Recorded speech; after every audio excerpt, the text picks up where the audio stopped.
చాలా నాకు హెల్ప్ చేశారు. నేను ఆ రోజు మా అబ్బాయికి క్యాన్సర్ అని నేను మీకు ఇట్లా ప్రెస్ మీట్ పెట్టాను. చాలామంది హెల్ప్ చేశారు. మీకు అందరికీ చాలా కృతజ్ఞతలండి. ఈరోజు నేను అపోలో క్యాన్సర్ హాస్పిటల్లో ఉన్నాను. అక్కడి నుంచి ఇక్కడికి రావడానికి కారణం ఏమిటంటే మా అబ్బాయికి ఇప్పుడు బోన్ మ్యారో ట్రాన్స్ప్లాంటేషన్ కంప్లీట్ అయ్యిందనే మీకు చెప్పడానికి ప్రెస్ మీట్ పెట్టి అందరికీ థ్యాంక్స్ చెప్పడానికే నేను వచ్చాను ఇక్కడికి.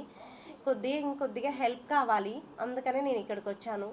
ఏంటంటే ఇప్పుడు ఆ రోజు ఏం జరిగిందంటే ఇక్కడ ప్రెస్ మీట్ పెట్టేసి నేను బెంగళూరుకి వెళ్ళేసాను. నాకేం తెలియదు అప్పుడు మా అబ్బాయి సిచ్యువేషన్ బాగాలేదు. ఇక్కడ ప్రెస్ మీట్ పెట్టేసిన తర్వాత మళ్ళీ ఇక్కడ వీడియో మీ అందరూ సపోర్ట్ చేయడం వల్ల ఎన్టీఆర్ సార్ కాల్ చేయమని చెప్పేసి వెళ్ళారు అక్కడికి. ఇక్కడ కృష్ణ యాదవ్ సార్ చెప్పారనమాట. వచ్చారు అక్కడికి బెంగళూరుకి వచ్చి అక్కడ వీడియో తీసుకున్నారు. మళ్ళీ అక్కడ చాలామంది మేము హెల్ప్ చేస్తాము అని చెప్పేసి ఆ రోజు వీడియోలు అంతా మాట్లాడేసిన తర్వాత నేను ఇంకా వెయిట్ చేశాను. మా అబ్బాయికి అప్పటికే 70% బ్లాస్టర్ అయిపోయింది. ఇంకా నేను 3 days వెయిట్ చేశాను ఎవరైనా హెల్ప్ చేస్తారేమో అని చెప్పేసి.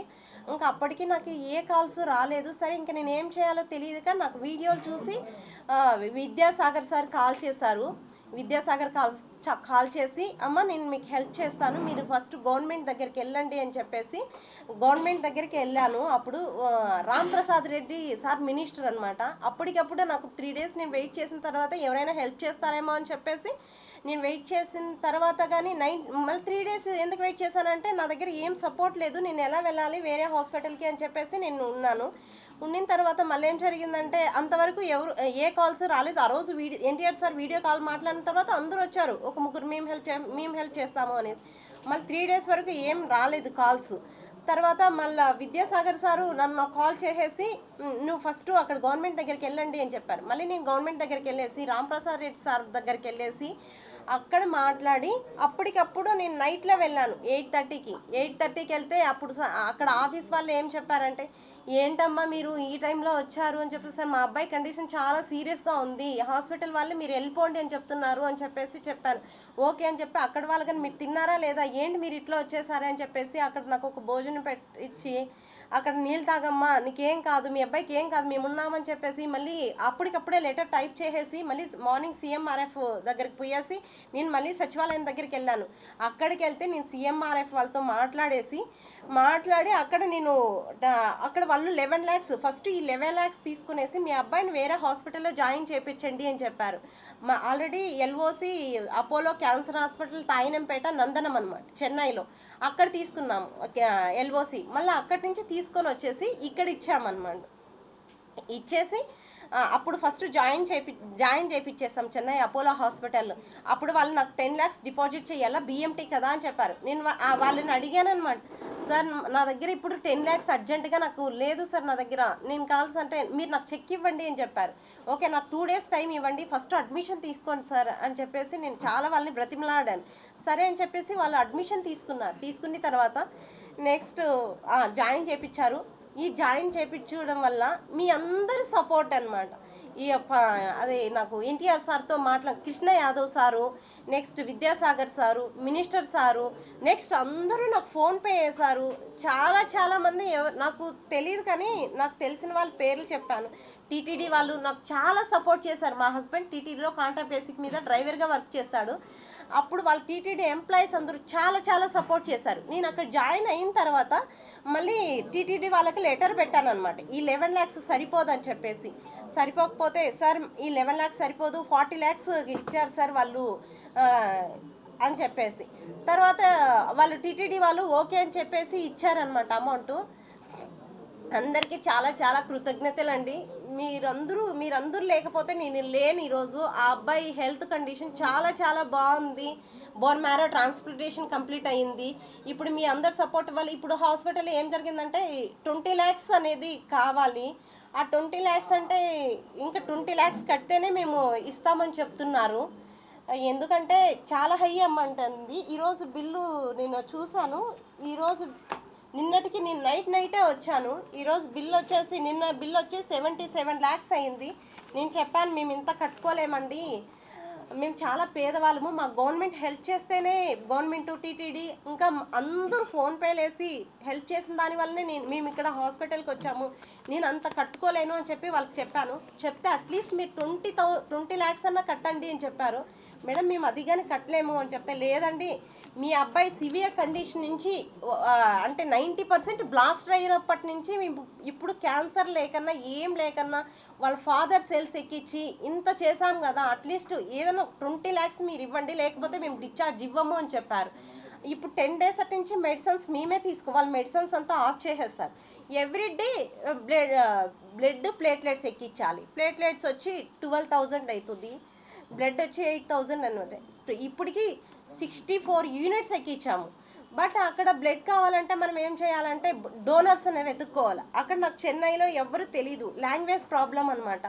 అప్పుడు ఏం చేశానంటే నాకు తెలీదు, అక్కడ బ్లడ్ డి బ్లాక్ అనేది ఒకటి ఉంటుంది. అక్కడికి వెళ్ళేసిన తర్వాత అక్కడ చాలామంది బ్లడ్ ఇవ్వడానికి వస్తూ ఉంటారు. వచ్చినప్పుడు నాకు అంటే ఇంగ్లీష్ వచ్చు కాబట్టి ఇంగ్లీష్లో వాళ్ళతో మాట్లాడి, ప్లీజ్ అండి మా అబ్బాయికి ఇలా ఉంది, ఇక్కడ వీళ్ళు బ్లడ్ ఇవ్వని అంటున్నారు, అమౌంట్ పెట్టుకున్నా కానీ మీరు ఎవరైనా హెల్ప్ చేయండి అని అంటే ఒకరిని నేను అడుక్కుంటాను, ప్లీజ్ అండి హెల్ప్ చేయండి మా అబ్బాయికి ఇలా క్యాన్సర్ వచ్చింది, ఇక్కడ ఏ బ్లాక్లో ఉన్నాము అని చెప్పేసి. తర్వాత వాళ్ళు ఇంకొకరికి అట్లా చాలామంది హెల్ప్ చేశారు. ఇప్పుడు 64 యూనిట్స్ అలాగే నాకు హెల్ప్ చేశారనమాట చెన్నైలో, ఒకరినొకరు అట్లా చేసి. నెక్స్ట్ ప్లేట్లెట్స్ ఇవంతా వాళ్ళు హెల్ప్ చేశారు. అంటే మళ్ళీ నెక్స్ట్ సాయిరామ్ ట్రస్ట్ వాళ్ళకి కానీ థ్యాంక్స్ అండి, ఎందుకంటే బ్లడ్ వాళ్ళు డొనేషన్ చేశారు. నెక్స్ట్ సాయిరామ్ ట్రస్ట్, ఇంకా ఎన్జిఓస్ అనమాట. వాళ్ళు మా అబ్బాయికి ఒకరోజు 1,60,000 మెడిసిన్, ఈ 10 days మెడిసిన్ ఆపేశారు, హాస్పిటల్లో ఇవ్వలేదు. నా దగ్గర అమౌంట్ ఎంత ఉన్నిందంటే కొద్దిగా ఒక 5-6 lakhs ఉంటే అట్లంతా అడ్జస్ట్మెంట్ చేశాను. వాళ్ళు మెడిసిన్ ఇవ్వలేదు కాబట్టి. నెక్స్ట్ ఎన్జిఓస్ వాళ్ళు ఏం చేశారంటే